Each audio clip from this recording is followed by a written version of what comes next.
My name is Daniel Robinson. I attend AC Flora, and I'm planning to major in geology at the College of Charleston. Good job.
Hello, everyone. Dave Robinson here. I'm the father of geologist Daniel Cornelius Robinson. Tonight, I want to do a live stream to talk about things to consider. It's something I have started some time ago, I think about 2 years ago, where I will discuss some of the things that we're not seeing in the report. After my son has been missing for 3 years now, it's time to start releasing some things that I haven't had in the public eye. So I'm releasing a lot of things when it comes to like you've seen the last part of things to consider. I released some audio that I had of myself when I recorded myself speaking with law enforcement to back up my story when I say there wasn't any urgency in my son's case. The Buckeye Police Department, in my opinion, have not done a helicopter search that they claim with a Phoenix Firebird, and as well as the number of days it took them to finally do a search for my son, which was 2 weeks after he went missing. So, like I told you guys before, I come with receipts, and these are some of the things. But tonight, again, things to consider. We'll be doing this part here. This is the eyewitness account. Everybody know that Daniel. I'm going to start off at the beginning. Daniel, geologist, born here in Columbia, South Carolina, born and raised, and decided to get into geology in his freshman year of college. He fell in love with with geology, and he graduated with honors. He took his career out into Arizona. He lived in Phoenix, Arizona at first. Landed his first job with a company called Matrix New World. It's also called Matrix Southwest Groundwater. From there, he moved into a city called Tempe, the neighboring city. It's a college town. That's when he moved into that city. That's when he ended up going missing. But he still working for the company. Many of you know that he, like I said, he's hired on as by that company as a field geologist, also called a hydrogeologist. What he does is go out into various areas of the desert, well sites, you name it, anything that had to do with groundwater. And being that Arizona is a desert state, they rely heavily on groundwater. They rely heavily also on the Colorado River. So it's very important for people like my son that will help Arizona determine if new projects, new communities can be built and things like that. But that's something that's required by law. These developments have to have, depends on the size, have to have these two well site locations. But his job is to, as a scientist in the company, to determine if those groundwaters can reduce 100 years of water, and then also be able to recharge itself. And as we know, hindsight now, that area that my son was working on do not have enough groundwater for the development they really trying their best to push forward. Buckeye is known to be the fastest growing city in the country, and so those things right there. My son went missing on June the 23rd of 2021. He's out. Like I said, he was assigned to, according to his job, two well sites. The first one, he went to one early that morning to do assessment of that site, but he took pictures of the logs. But the second well site, he was told to meet a person. His name is Ken. That was waiting on him at the second location. Ken works for a company called Weber Waterworks, and my son was to meet him out there in that desert. After my son, if I was going by the direction of his cell phone, he never did get those answers to how to get it to that location. But Ken's story is that my son met him out on this road called Sun Valley Parkway outside of the Sonoran Desert. My son met him out there. They spoke for a brief moment. My son followed him into that desert 1 mile west, 2 miles north to the well site. And they arrived at that well site around 9 o'clock that morning. And they spoke for about 10 to 15 minutes, according to Ken. My son decided in that conversation about the weather and some sort of effects of going back to Phoenix to rest. My son waved off to him, got into his vehicle, drove off to never be seen again. Almost 30 days later, that vehicle showed up in a ravine, a 20-foot ravine further out in the Sonoran Desert. It is a remote part of the desert, that Sonoran Desert, in the 20-foot ravine lying on its side. Um, um, According to law enforcement, the clothing that was found on the scene was said to be my son's. It was 3 feet away from the vehicle. I mean, everything from his underwear down to his socks, all in a big pile, sitting in a pile 3 feet away from that vehicle. All his personal effects was there in the vehicle, the clothing, his ID, and etc. But what I wanted to get to, the point of what I'm getting at tonight, is what I will be talking about again on the other side, is the things to consider when it comes to the eyewitness account.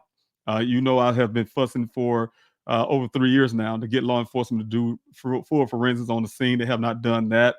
They feel satisfied by doing swabbing of the steering wheel, the shifter, and the door panel, as if that's full forensic work. As we know, every airbag in that vehicle deployed. If a vehicle airbag deployed, that's already tell you one thing. That airbag hits you in the face, it pulls DNA off. They want you to believe that the vehicle lying on the side, somehow my son escaped injury, because law enforcement assessment was originally is that the vehicle rolled and twisted, land on the side. The good part was that he had wearing the seatbelt, but at the same time said they felt that Daniel had a severe brain injury. And the reason why, they say he kicked his way out the sunroof, they asked that vehicle once he got out on the ground. Brain injuries make you hot, and he shredded his clothes. That's why it's closed. The explanation why it's closed is 3 feet away from the vehicle. And he walked butt naked into the desert, where he hid up under a tree somewhere to cool off, and a wild animal probably ate him. The second assessment they had was that maybe he just did all of this. He's masterminded this whole event, and because he decided he wanted to be away from his family and join the monastery and become a monk. Of course, that made me go and look for other directions to get answers. I was already doing my investigation, but I also hired a private investigator who was ethnic reconstructionist. Now, mind you, when that vehicle showed up, of course, the person who found it, he's a rancher. He's a person that owned the lands out there next to BLM, the federal land. And he the one found that vehicle that day and reported to the Buckeye Police Department, which came out. And that's what you're going to hear this tonight. You're going to hear parts of that conversation. Of course, I did a lot of editing out of it. The editing part is the full details, because I'm still doing investigation in my son's case. Law enforcement won't do it. Of course, I'm doing it myself. I've been doing it for 3 years. That's where we know everything we know about my son's vehicle came from my independent investigation. The 11 additional miles, the 46 initial cycles, the red transfer paint. You said at the time of day around 1 o'clock that day. But I have receipts, and what I'm saying, when I have receipts, I'm also going to go share with you guys, not tonight, but my next things to consider. I want you guys to follow along. Look at things to consider on YouTube channel. Please help find Daniel. See some of the prior. I'm going to start here with the eyewitness account again. But I will in the future be backing those up with some. Also, I have eyewitness reports that law enforcement would not put in their report. They've been very selective. When I tell you guys, they've been very selective what they put in the report. In my opinion, they've been falsifying the report. They've been. I have 5 different reports from the Buckeye Police Department, and each of them have something a little different. They even change paragraphs and things like that. So I will be showing you why you could take that full report from the Buckeye Police Department with a grain of salt, because it's not 100% accurate on anything, and and why it matters to me, why I feel like it's a cover up in my son's case, as well as the evidence of foul play is there. We have eyewitness accounts that I will share with you guys that Buckeye Police Department refused to share with the public and refused to put in a report to take those considerations. I will also explain to you again my assessment as my eyewitness report, what I've seen coming out of my son's apartment complex when I went to go see it for the first time. Also, the information, the Tempe Police Department to do a favor for me and do the forensics on all of Daniel's electronics, where we found someone was tampering in his apartment after he went missing. So all those things that Buckeye Police Department refused to utilize as reasons to go further into my son's case to make it a criminal case that it is, again, goes towards my opinion is a cover up. So I'm gonna let you hear the rancher's account. The rancher is the guy who found my son's vehicle. That Buckeye Police Department again would not let you guys know about what the rancher said, because it goes against their persistence to make Daniel's vehicle there for 30 days and in that Sonoran Desert, sitting there for 30 days from the time he went missing. Even though they did themselves, they claim they did a full search of that area. They did aerial search of that area, and they only, when people ask them why they didn't see the vehicle, they say, oh, it was too lush and too thick, and they probably missed it. You're not going to miss a blue vehicle in that desert. And also you will see some pictures I will show you on the next things consider that they gave me, and they're going to go consistent with what the rancher said tonight when you hear that, where they just did drone footage. All this helicopter stuff they did, you would not see helicopter footage. They don't have those because they didn't do it. You'll see that they have the drone footage that was told to me by the ranchers. But again, a lot of this stuff had been taken off because there's some things I still had to keep private for investigation purposes. So again, thanks so much for being here, and I would see you all on the other side. Thanks so much.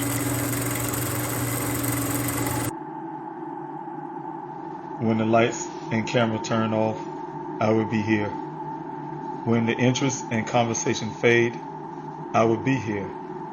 When there's no one around, a father will do anything it takes to be there for his son, to protect his family.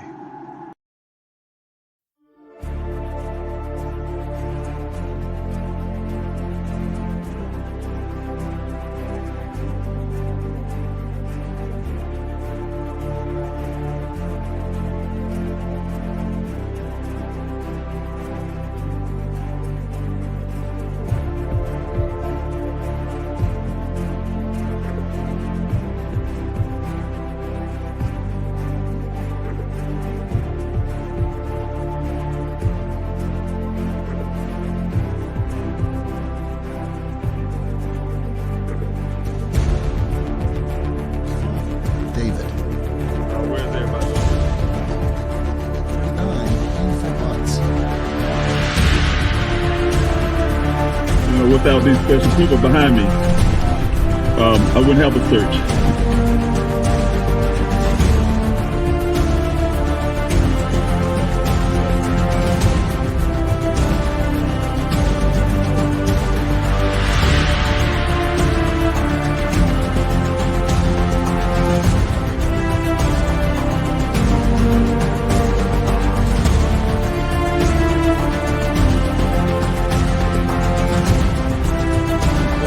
Way seatbelt lock, so we know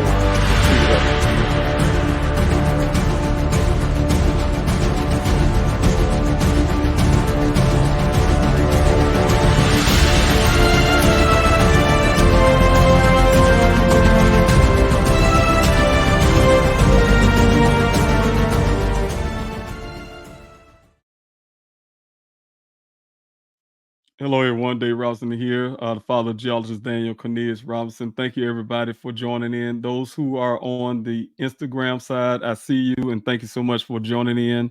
Those who are on the Facebook, the YouTube, as well as the Twitter, and Instagram, Twitter, and YouTube and Facebook. Thank you so much for joining in. I want to start off right there, just telling a few of you, thank you so much for being here. We'll put you here on the screen. Just want to say, hey, thank you to T and Wildflower for being here and also moderating. And I really appreciate you showing up every time after all these years, definitely helping me with my platform when it comes to searching for my son. So thank you so much for that. And thank you for putting up the link there. Please help find Daniel.com. Everyone, if you're able to help, you find those information there on please help find Daniel.com is where you can look to help me in my efforts to find my son. So again, thank you so much, T and Wildflower, for putting that information out in the chats.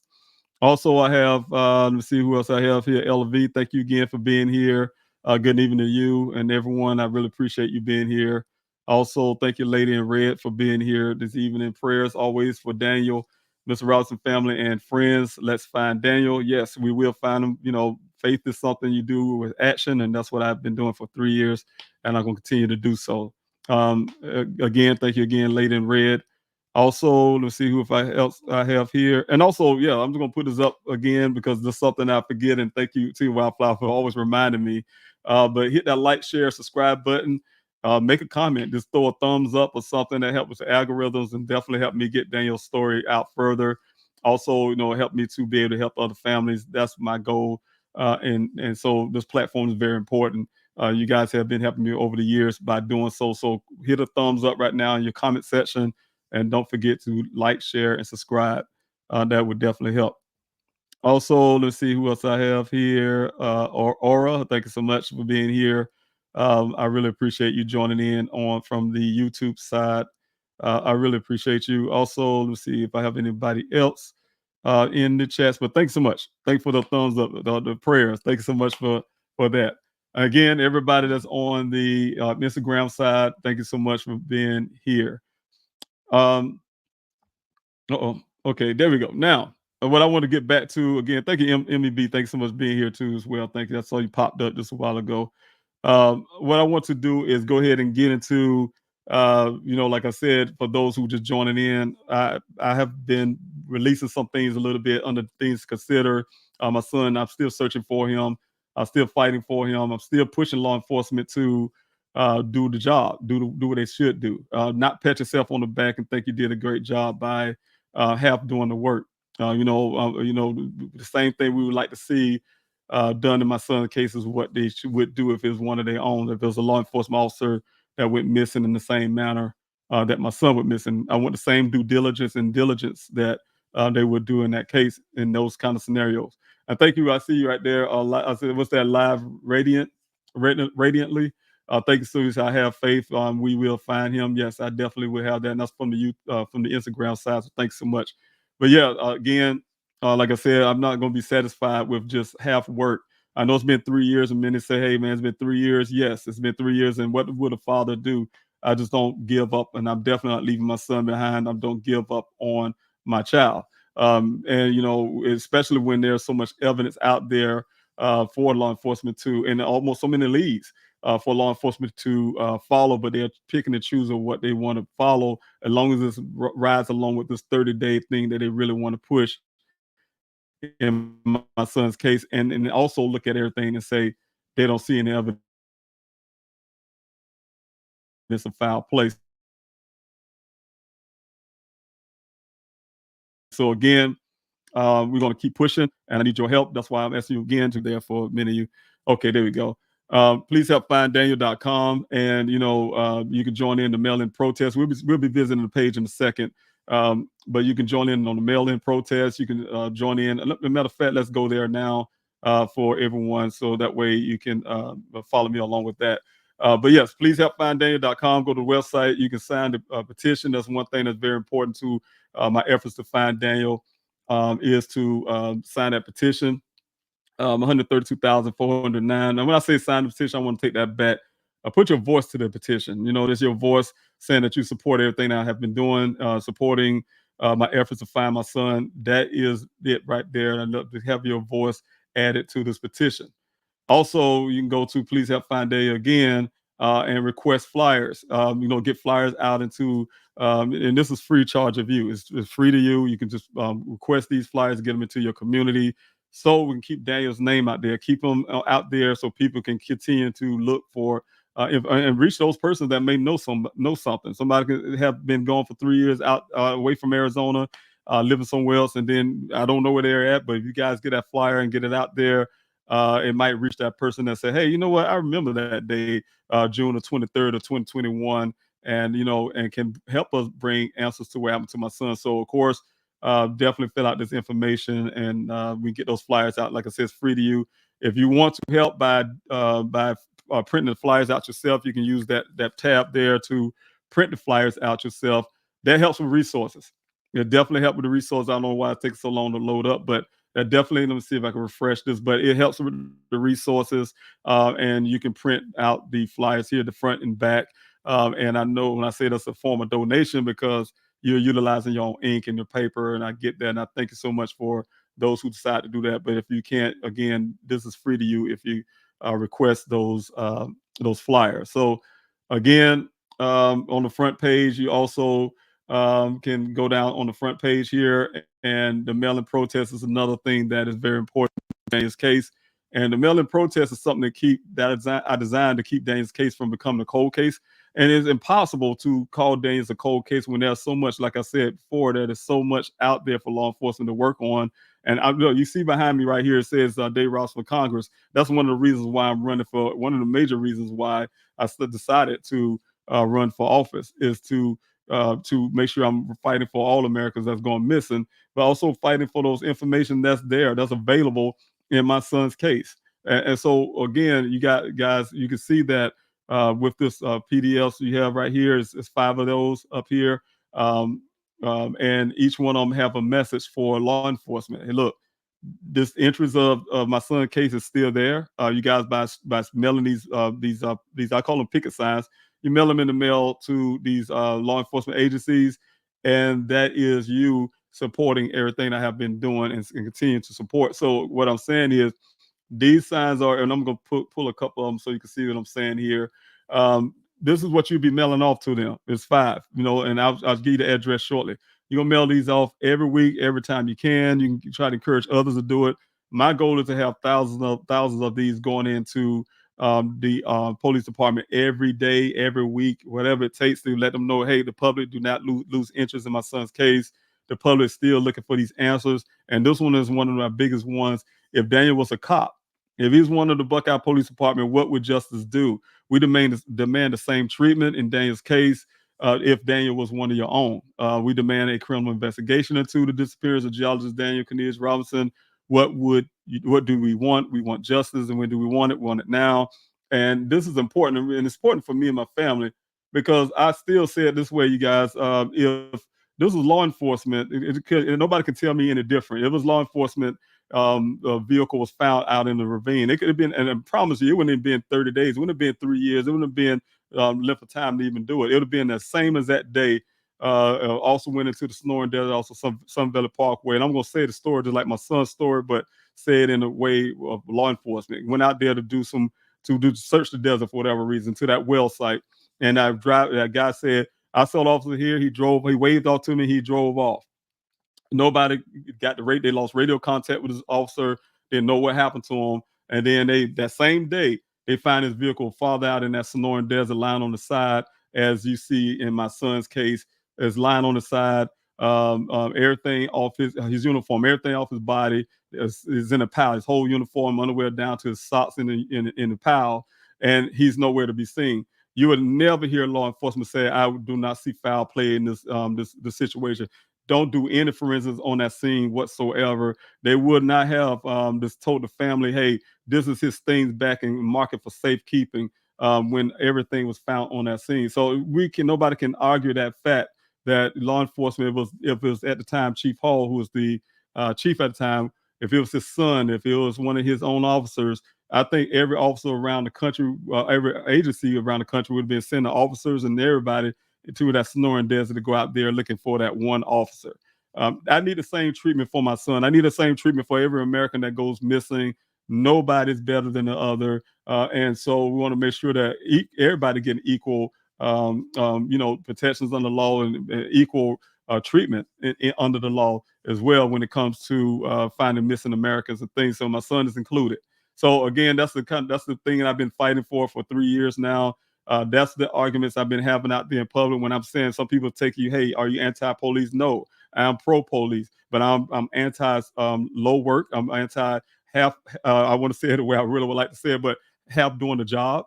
I'm anti all that kind of stuff, and disparities and things like that. So I have to stand up and say something, especially when it's my son, and that's what I'm doing. So again, to go back to the website again, if you guys go there and print out these PDFs, it's 5 of those. These are the PDFs right here. These are the links that you will have to print those.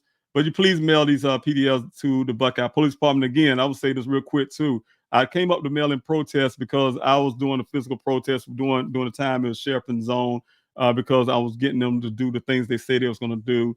And he stopped me from doing the protest because he gave me 2 promises and he only fulfilled 1, and also search. The other things, he did not get my son's case moved over to the Maricopa County Sheriff Office, as me and my family been asking for years now, to get this work properly done, to fully do the forensics fully on that vehicle, to process those clothing found on the scene, because our family don't even identify those clothing. We say it's not Daniel's clothing. It was staged there as well along with the vehicles. And we already know the information that came from everything we know about this case came from my own investigation and my also from my private investigator that I hired. Nothing came from law enforcement. So I don't want nobody to get fooled and feel that Buckeye Police Department contributed in some way in those answers. They did not find the 11 additional miles. They did not find the 46 initial cycles. They did not find the red transfer. They couldn't even find their own face in front of their hands in front of their face in that desert. No red construction cone, yellow construction cone. They didn't find anything. We found a human skull out there not too far away from that vehicle, a few thousand feet. We also found other human remains out there, bring clothes for other families. I solved the case for the Maricopa County Sheriff's Office of a stolen car out in the desert, while law enforcement came empty-handed on everything they have done, and they say they did this work. So again, what I'm saying is we have been putting the work in. We're doing this stuff here, and we got to continue to fight for my son. And I'm asking you guys to help me do so by doing this mail-in protest. And like I say again, I got to put it together, because I was intending to do a physical protest, but then people say, "Hey, Mr. Roberts, I live in Little Whistler, Georgia. I live in some place, far away from Arizona. I can't get there. I would love to be a part." And I came up to mail-in protest for that reason, to give everybody the opportunity to be a part of this protest. It's an ongoing protest to make sure that law enforcement don't forget and don't let them think that this case is a cold case and they can just throw it under the rug and hide it and nobody cares anymore. Because like I said in Twitter, when the interest and the cameras go away, I'm still going to be here. And I'm not going away. I'm a father, and that's what I'm doing. And so again, just want to make sure everybody support him, because that way they can't have shade. And I believe that happened to a lot of missing American cases. Law enforcement get shade and they can throw that case in a file back in the dark, cold, dusty closet somewhere and say, it's a cold case status and we're not doing anything about it. They move on with life. And it's not going to happen in my son's case. So again, and my when I get to Congress, it ain't gonna happen in nobody's case. So the thing is, what I'm saying is, I need your support on that. Please help finddaniel.com. You go to the front page again, mail in protest. Mail those protest picket signs into the Buckeye Police Department and address it to Chief Robert Sanders. The address is right there, 21699 West Yuma Road in Buckeye, Arizona. And also to Maricopa County Sheriff's Office. He's up for re-election. For those in Arizona, just already remember, Sheriff Skinner is up for re-election this year. So you guys got going down on November the 5th for that ballot box. Consider some of these things and really look into the things they did. I'll say it like this, and I'm not going to try to tip nothing, but what I'm saying is, in my family's view and what has been happening since he took over from Sheriff Zone, this man have yet to reach out and speak to me. He ignored my request to speak to him. He sent me generic letters and things like that. That is so not becoming of a sheriff. Saying that he's a public official. Not only that, he's an elected official, and so he owe the family. He owed them, no matter what he feel about me, no matter how he feel. It's his job to make sure he speaks to me directly when I request that. And he did not do that. So, and to this date. So, again, that's not the character of a sheriff, in my opinion, to be representing people of all races, all places, and all kind of things. So, you guys need to consider that when you go into that ballot box. Now, again, Maricopa County Sheriff Office Sheriff Skinner, that's his address, 550 West Jackson Street. That's in Phoenix, Arizona, 85003. We need thousands of those letters sent out weekly to avoid Daniel's case becoming cold. So again, I will need your support on that. Now, again, I told you guys, the ones that's actually joining in here that may join late, I am releasing is Please Help Find Daniel, Things to Consider. It's the Eyewitness account. It's a rancher. I had to, pull a lot of things out of there, but I want you guys to hear from him, hear from the person who actually found the vehicle, the person who actually told me that, look, his cattle would have been digging in that vehicle. The vehicle wasn't there 2 days prior. You don't hear this in that part of a separate conversation about the two days prior, but you would hear him say that he was in that area looking for many days. He's out there every day, and the vehicle wasn't there. So again, you guys will hear those things, and those things are very contradictory to the police report. They don't reflect in the police report because, like I said again, they do not match the 30-day. They really Buckeye been saying that vehicle been out there for 30 days before they did anything. There was no forensic work on the scene. There was nothing. They based all of that on a hard hat. They say filled with rainwater. We already know we did experiment on that. The hard hat, they claim, in the funny part, the hard hat was sitting in the back seat. There was no open windows in the back seat. Only one window's busted out, and the sunroof was open, but the vehicle on the side, and the driver's door is the only window that was broken out. But the hard hat was sitting near the back. Rainwater wouldn't have been able to get there, but they claiming that's where it was in the rainwater fill up this hat. And also there was a business card sitting in the hat. And you guys already know I did the test, and I will show you guys again the results. So then I did many cards, and every card disintegrated. When I say disintegrated, depends on what type of card it is, business card. Some of them stay intact for the first layer, but that bottom layer always peels off on all of them. So this card was intact as if it was just put in that water and that picture was taken. So again, that really undermines their thoughts of trying to make it 30 days. They were saying that a long time ago before they came up with this Mal IQ thing that I gave to them as well. So again, you guys, I will be letting you hear that. Also, again, I'll be coming back hopefully next week or the week after, whenever I get some time, because running for office November 5th is coming really quick, and I have less time, and I'm working really hard to try to win my election.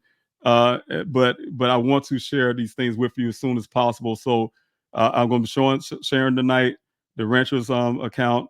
I will be sharing some of the eyewitness when I say the leads that I have of those who've seen. I've seen, like I said, you look in the report, you'll think that Buckeye the one that went out to Sedona. You'll think they're the one that went out to Flagstaff. No, we did. I was listening to the detective telling me my own story one time on the phone. I just let him do it, but he was sitting there telling my own story, how he went to Flagstaff to follow up a lead.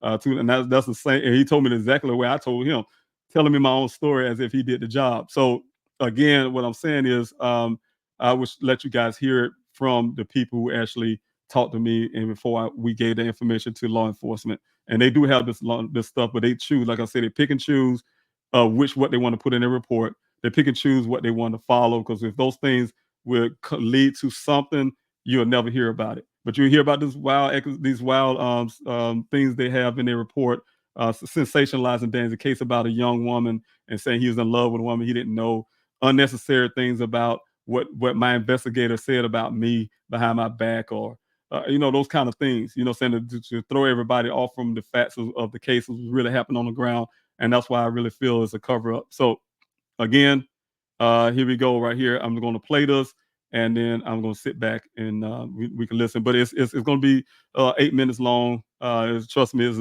we've been talking for hours, but I'll just give you everything that you need from those details. So hold on here. Well, let me just start from the beginning, and I'll send you all these pictures I got. When we found the Jeep, I called Buckeye, and they said, "What's the license plate number?" And I give them the license plate number, and they said, "Yeah, that's the one we're looking for." I said, "Yeah, I know. I've seen it on the news, Right. So I And they said, okay, let us call you right back. Okay? So they called me right back a couple minutes later, talked to a detective, and the detective says, yeah, that's the one we're looking for. I said, okay. I said, well, I'm here. I said, there's no way for you to find me. Like, I can't give you directions in here. I said, but I'll send my guy up to the parkway, and I'll meet you on the parkway, and you can bring him. He can bring you down. He said, okay. He says, I need you to do something for me if you could. He says, can you not alert the media or his family or anyone that you found the Jeep? Oh, wow. And I said, at first I said, okay. I hung the phone up and I called her and I said, you know what, fuck that. Right. I said, if that was, I hung the phone up and I called her and I said, you know what, fuck that. Right. I said, if that, somebody found that fucking Jeep, I'd want them to call me. And I apologize. Say this real quick. They called me the next day, that next morning, Yeah, that's and I was really uptight about it. He said, oh, we didn't want to disturb your sleep. It took like 2.5 hours for them to get there. Buckeye cops. Right? Takes them 2.5 hours to get there. Well, by this time, I've already had my guys scour that desert like we're looking for a needle in a haystack, right? We're going all over the desert. We're looking, you know, I mean. I really appreciate that, because I really appreciate it. And we did. Sir. I mean, it's just what we would do for anyone. Right, you know, yeah, I would think you'd do it for me, you know. So we're scouring everywhere. We're looking, and I mean, that's what we do every day is we track cattle. So Right. we're halfway decent probably at tracking, you know. So we're looking, I can't find it. So then I start looking around the Jeep, and I don't see anything in there that's like abnormal to me besides it's wrecked, you know. Right. And I thought it was really, really clean. Like, you know, I'll show you the pictures, but I thought it was really, really clean. As far as Buckeye having ATVs out there, they're full of fucking shit. I mean, they're full of crap. They had one Razor out there, and the battery was dead. And then when I came back, they had a flat tire, and I had to change the flat tire for them. Well, Sarah said, "That's on our ranch. Like, I guarantee you, that Jeep's on our ranch. Like, it's right there." And she's like, "Well, they probably checked it, you know." And I was like, "Well, when we're out there, I'll look it up, you know."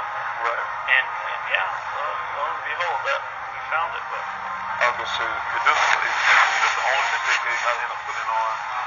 that one. Just one picture. Out of everything, they didn't give me nothing. I said, okay, where all these other pictures you guys are taking?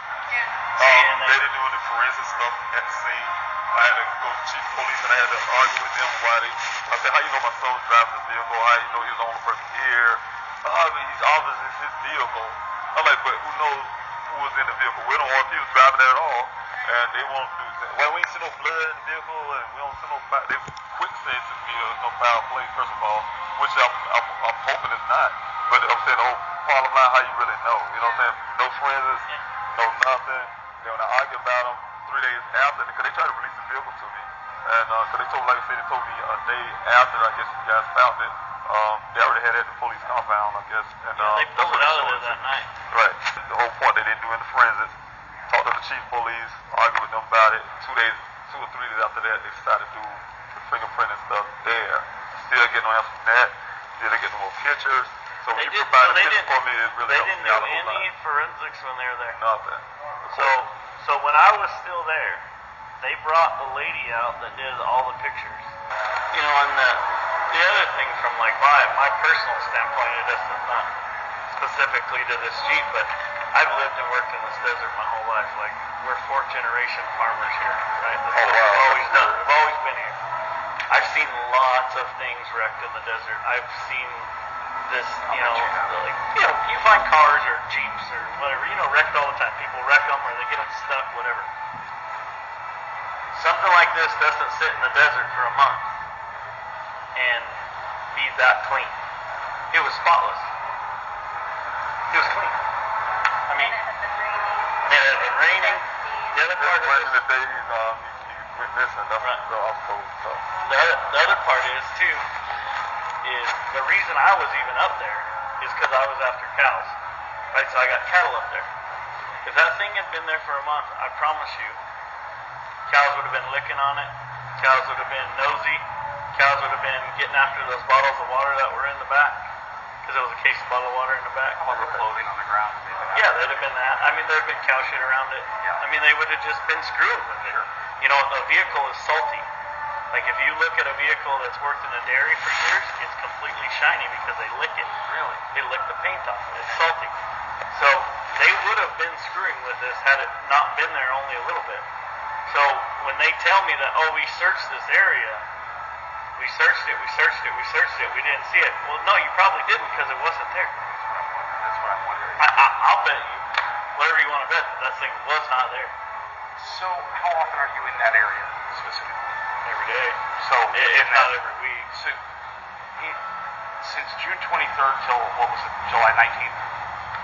Would you have? You would have been by that specific spot at least once. At least once. At least once. At least. And you would have seen that. I would have seen it. Okay. Where we found this Jeep was over here on the boundary. Right? Okay. So when we push cattle, we push them from the south to the north. We get everything on the north fence, and we bring them around back to the corral. Because you can't push them this way because they'll scatter.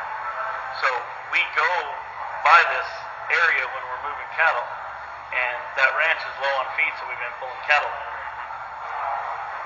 When you bring cattle around this way, they scatter and they go up in those hills. So you got to go in those hills to get them out. Sure. We would have seen it there.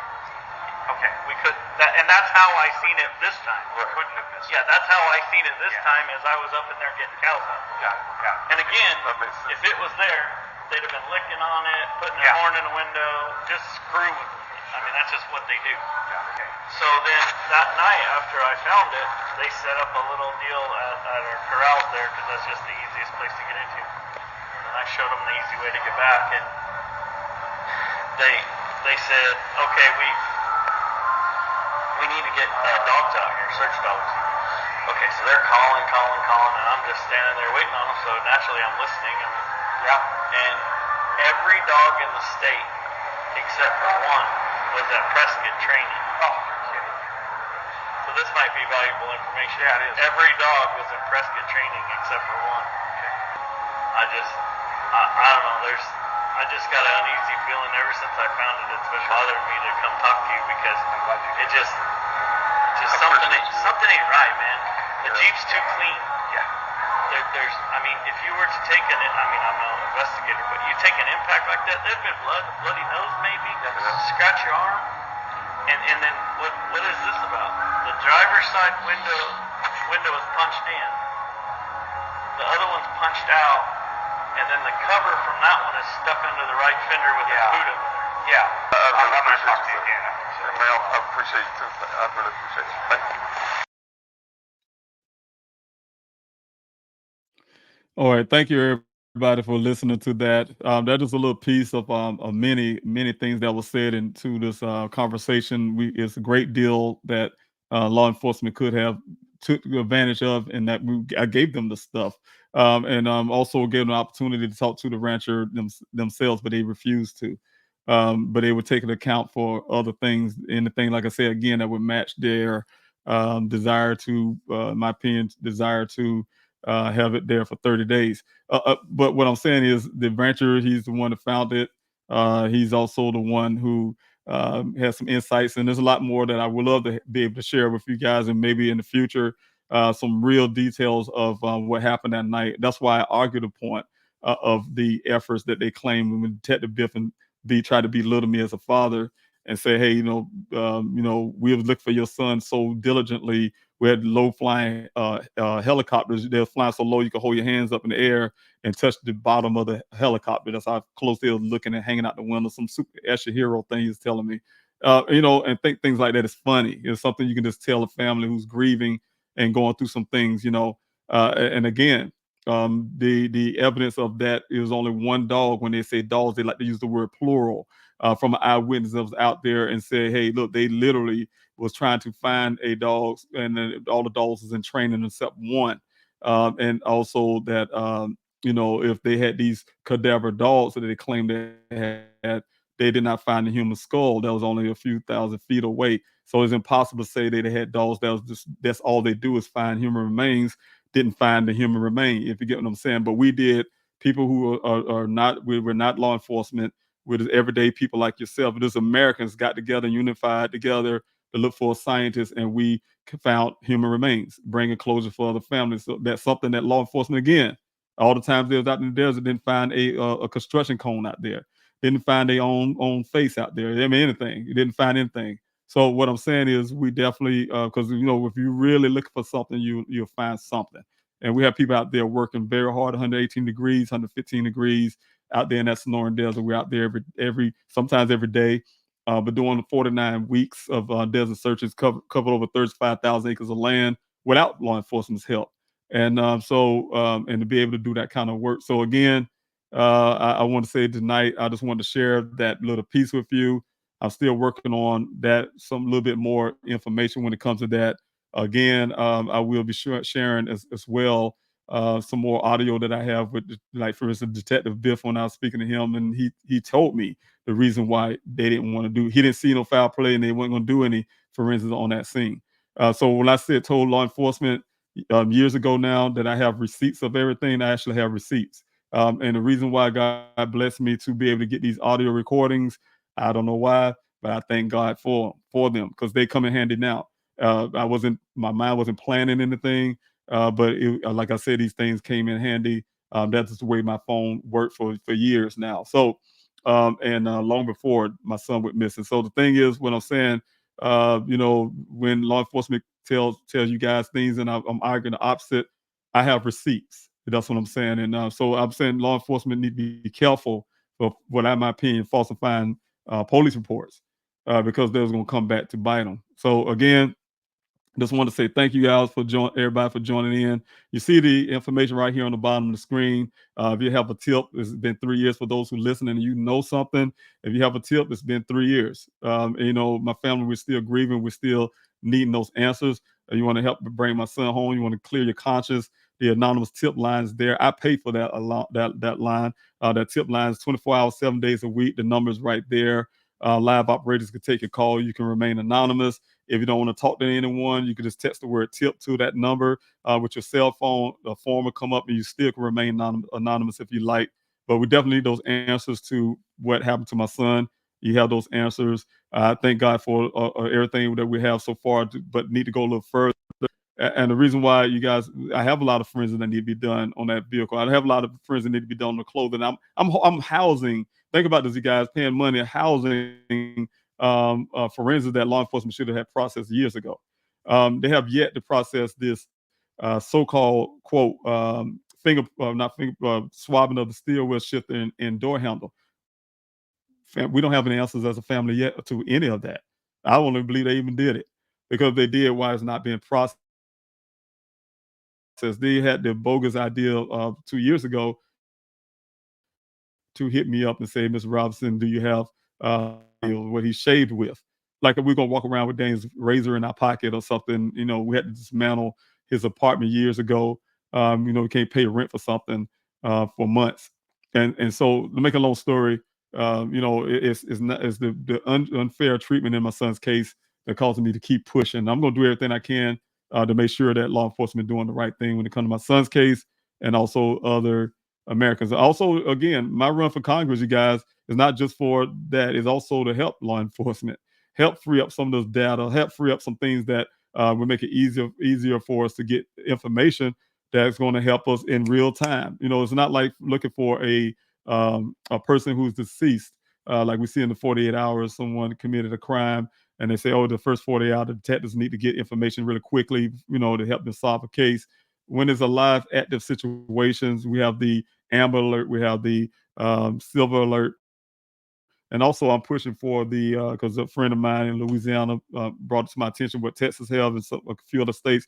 But the it's like the Shanti alert, but it's also called the Clear Alert, and that's the thing that I will be pushing for. But just all the elements that's there in 2024, we have all the things there that can help us, aid us into finding out what happened to the 600,000 Americans that go missing every year, the 3,000 a day, almost 2,000 of which are children. And with technology we have right now, there's no excuse for the reason why we can't do better. So that's what I'm part of my run, is to make sure that I'm doing everything I can. Some things that I did come up with that I would like to see happen in Congress to alleviate some of those problems. So again, thank you to everybody who being here. I see anybody probably have comments and some questions, but I'm gonna go back to this comment section and see if I see anybody else. Thank you, Maltese, for being here. Good on you for sharing the audio.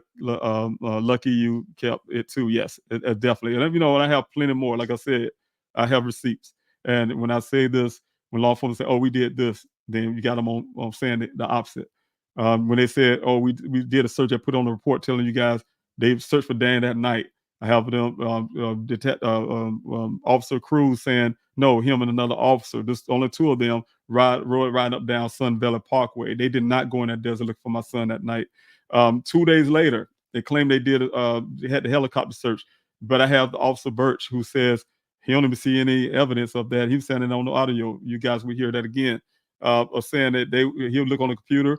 There's no notes about it. There's nothing there because I called earlier that day and they told me it was canceled because Daniel's a grown man. He could disappear if he want to. When I talked to Officer Birch, I was just worn out, tired. I was on the road trying to get there to Arizona and at a hotel, and he'd tell you that you hear what he had to say. They went so far as much as the sloppy work of Buckeye Police Department. Even at that time, he didn't even know my name. He had to put my name inside the computer, which I don't want to put the report in. He had to go back and re-put stuff in. He had to put my address back in. Of course, I blotted it out for you guys, but my address back in. He had to even ask him about Daniel's vehicle. Didn't have such information, but yet at the same time say his information was in the database where if he get pulled over by or get in a view of a camera with law enforcement, and no matter where he's at in the country, it'll flag on that officer's thing that his family looking for him. That's the furthest that Buckeye went to look for Daniel until my auntie pushed the issue from out there in Pennsylvania. She pushed the issue, and then they say they put this Firebird, Phoenix Firebird helicopter in the air. And I can't tell you guys to date, and it is 2024. Ever since 2022, I have put in a FOIA request. I went to the Phoenix Firebird, which is fire and rescue, and put his FOIA request in, and it still to date cannot find any records or any evidence that ever happened. When they realized that it was about Daniel's case, they keep saying, "Oh, we're still looking for it." So you're looking for it for almost over 3 years now. So because it never happened. So again, those are kind of things that I had to deal with as a family. It just the problem I believe was when the Buckeye Police Department realized that I wasn't going anywhere. When they gave me everything the day after my son's vehicle was found, they literally threatened me, say, "Hey, you need to get out of here. You have to pay storage fees." When they thought I was probably going to grab his things, send that vehicle to the junkyard and be destroyed, and just went back to South Carolina, and all that would have been over with for them, and I didn't. The matter of I fought for 3 months straight to get my son's story out on the national stage. I fought really hard to get the local stuff going. I fought really hard before that vehicle showed up to start my own searches. I've been doing my own investigation. The first thing I did when I got to Arizona is to interview Ken, the last person who seen my son. And I have notes that I've written down. You guys can see them the pictures, and then Buckeye refusing to utilize those because it don't match their narratives. I'm saying even stuff from me, you guys, but they'll put what they want to. Or some coworker said that my son was depressed or something and try to make him out a person that he's not. My son is a brilliant scientist. He's an American scientist. He's a geologist. You don't find too many black geologists out there. So, if you look at what my son is, he's a very brilliant mind, and he's definitely a person who has dreams, aspirations, but also he's an entrepreneur. He has entrepreneurial spirit, and so he's loved by his family. He's one of those people that keep us together.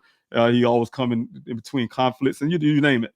That's Daniel. You have a lot of friends. He just that kind of person. If you met him, trust me, he would be really easy to like him. So that's the way he is. But again, I can go on and on again. Going on all night. You guys know how I am when I get to run in my mouth and just keep going on and on. But I just want to say thank you again from the bottom of my heart for those who join in and watch and listen to everything I had here coming up tonight. So I really appreciate you guys for being a part, and I don't take any of this for granted.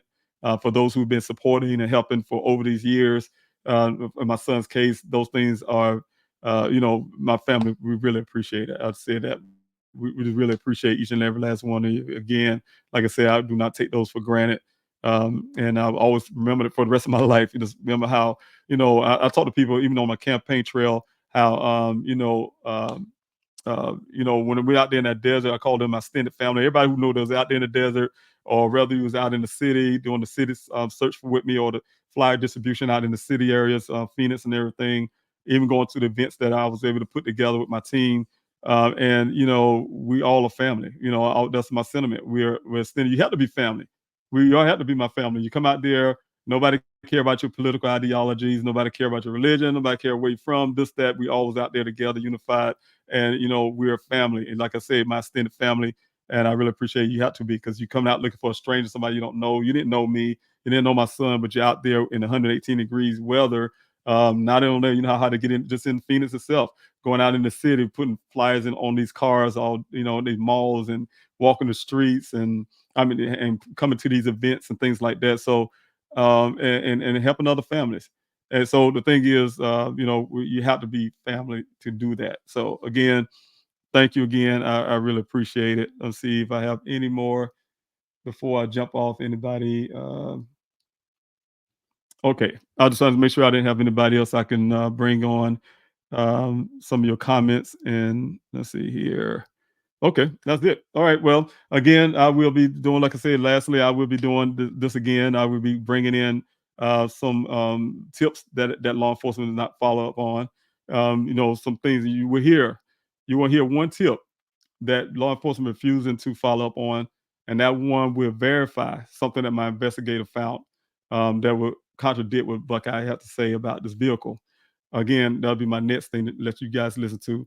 Is a couple, it's an older couple that really had an eyewitness, and I really take that to heart, because the timeline that they have matches what my investigator found. The first initial accident happened at around 1 o'clock. There was 11 additional miles on that. You will hear also some investigator guys that's working there. It's some different group from out of California came area in that desert. They believe that vehicle, it matches that 11-mile difference, right? So you'll hear some of that too as well. That's things that law enforcement have, and you guys didn't see that in the report because, like, again, it don't match what that narrative they want to keep. And so, in my opinion, so also you hear the volunteers when we found the human skull. And I'll be sharing some of those things like that. Again, Sedona, also the black box data from Chief Hall, who to give you some more information. When I told you guys, when they released that vehicle to me on day one after the vehicle found, you hear Chief Hall himself, telling me about, we come up there, my investigator too, because I had them to hold that vehicle um, a few days after, the meeting I had. And after that meeting, I called them up and said, hey, we need to get this black box data. And so I sent my investigator up there to get that while they supposedly be doing this forensics swabbing of the steering wheels and the shifter, which is not enough. And the whole vehicle need to process again. The airbags need to process. Who's been sitting on the passenger side? All the airbags deployed. Who's been sitting on the passenger side? Who's been sitting in the back with side curtains? Who have been sitting in the driver's seat? We need them to have these answers to who else was in the vehicle and things like that. So, the passenger side front airbags when they're deployed, and the side bags if nobody was sitting in that chair. We need those answers. So again, I will be keep pushing until we get those answers, and I need your support. Please go to pleasehelpfinddane.com. Don't forget to ask for your flyers and get them free. Or if you want to help out with resources and you want to print them out, thank you so much for the donation. And also don't forget about the mail-in protest. That is a form of donation as well, because you're actually downloading and printing those out to send them in envelopes to the department. So again, need your support.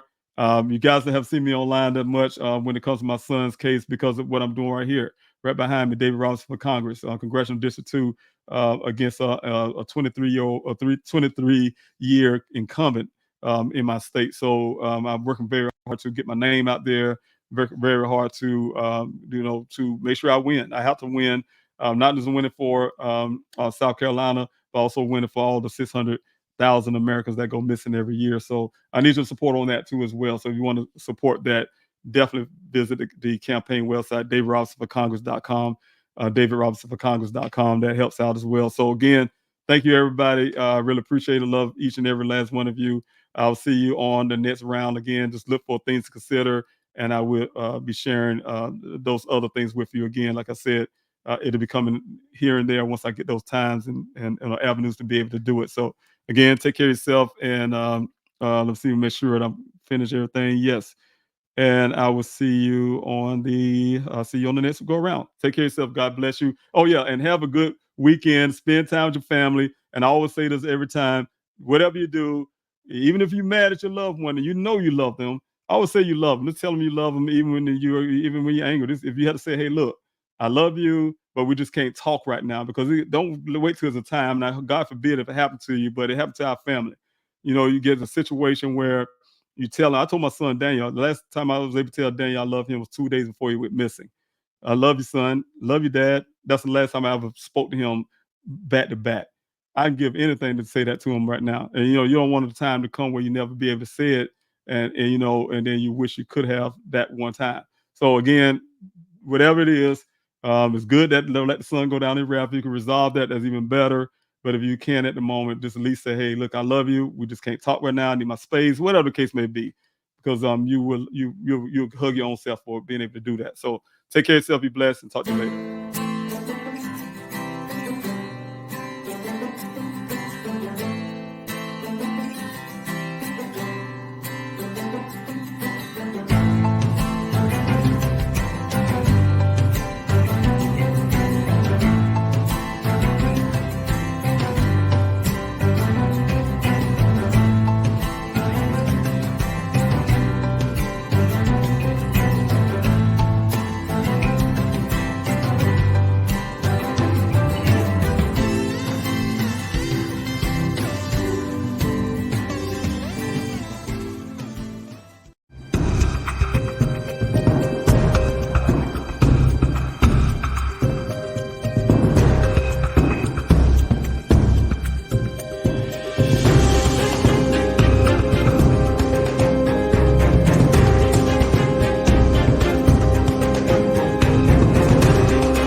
At the break of dawn, in the middle of the Arizona desert, a crowd of strangers meet for one purpose.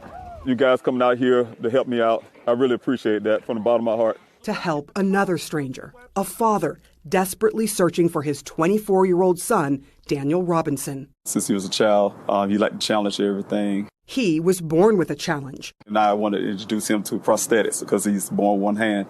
We quickly learned that that's something that Daniel didn't want. He let nothing stop him. He decided to be a geologist once he got into freshman year in college. He excelled that. He graduated with honors. Daniel's first job is checking the viability of water wells in the Arizona desert. He loved this area, of course, because of the rock form. You're a geologist, this is the best place to be. But the terrain became a hellscape for his dad when Daniel went missing back in June from his job site. And what number search is this? This is search number 14. Navigating the dangers in the desert, the Army veteran knows firsthand time is of the essence. When I called the Buckeye Police Department, they told me that I had to wait an extra 3 hours because they had a 12-hour, report time when you can say a person is missing.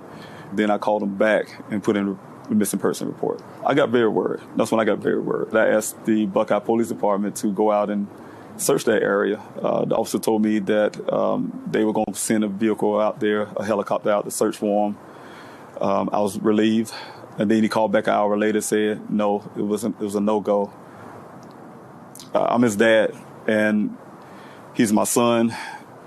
I've lost all sense of reality. At that moment, I said, you know what? They're not going to look for my son. I'm going to have to do it myself. Before he arrived, police did decide to search on foot and with helicopters. This is the last place your son was seen? The last place. What do you think happened, David? I think a lot happened here. I'm very suspicious. But he doesn't know what. A month in, there's a break in the case, and police call Robinson. I got afraid, actually, that it's going to be some bad news. He said, no, we just found his vehicle. Some ranchers found it, and then at that point, we conducted our investigation and additional searches. What was the condition of the car? If it had rolled over, it sounds like it was pretty bad. Yeah, the car was on its side. The sunroof was kicked out at that point, so he might have exited through the sunroof. His wrecked car in a ravine, both airbags deployed, Daniel's cell phone, clothes he was wearing that day, and a case of water all found at the crash site. But not Daniel. People don't just disappear into thin air. True. Does that sort of feel like what's happened here? Yes. Yeah, it's very, very challenging case. No matter how much the family asks for this to be a criminal investigation, can you make that happen? We can't make up evidence. Absolutely suspicious circumstances related to the case. Frustrated and heartbroken, Robinson hired a private investigator. Where are we going? Down here is where the vehicle was recovered from. Is that the glass from the car? Yes. When you looked at this accident, what are the discrepancies that you noticed right away? I believe it was in more than one collision. What does the data from the black box of the car tell you? That there was 11 additional miles on the vehicle since the airbags came out. What does that tell you? That tells me it was crashed somewhere else. Does that sound suspicious? What explains that? Well, we had the national expert that came in and provided us his findings, and then they ended up speaking to an expert at Jeep, and the expert says, yes, sometimes that happens, and it's not unusual. But the data also shows someone tried to start the car 46 times after the crash. That's something we can't explain. It begs the question, again, the family is saying it's criminal. It's got to be a reason danger. Do something. Right. No, I agree. But we need information. We need evidence. He's got a lot of theories. His words, I think, were, I don't think they cared. What do you say to that? Couldn't be furthest from the truth. Losing hope, Robinson began pleading for media coverage. It literally took 3 months. While Robinson searched for his son, the country became riveted by media coverage of another missing persons case, the case of Gabby Petito. In my situation, people think I love our children less or something, or they're less important. In 2020, more than 543,000 missing persons records were filed. More than 480,000 were cleared. And 40% of the missing are people of color. There are a lot of Gabby Petitos and Natalie Holloways in the Black and Brown community. That's why former police officer Derica Wilson co-founded Black and Missing Inc. and says too often their cases go untold. Eventually, local stations did stories and citizens began helping search. Did you know Daniel? No, I just wanted to help. You're just helping out a stranger on a Saturday. Yeah. Why? You know what?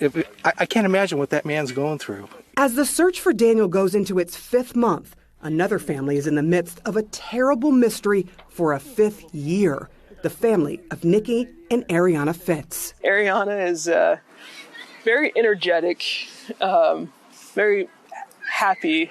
2-year-old Ariana went missing under the most suspicious of circumstances in the San Francisco Bay Area in 2016. Her mother, Nikki Fitz, was found in a shallow grave in San Francisco's McLaren Park, but Ariana was gone. It breaks my heart that Ariana's not with her mom and Ariana's not with her family, but it also breaks my heart even more is that I know that Nikki wants nothing more than Ariana to be with us, to be home. Tessa Fitz says she is convinced her niece Ariana was taken by people close to Ariana's mother.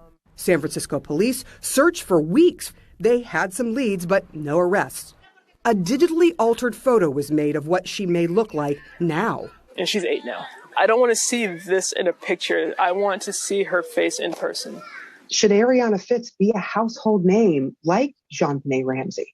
Absolutely. Why is her case any different from Kaylee Anthony? I can tell you, the color of their skin is the only difference. For 5 desperate years, the family has continued searching using flyers, social media, and Black and Missing ink.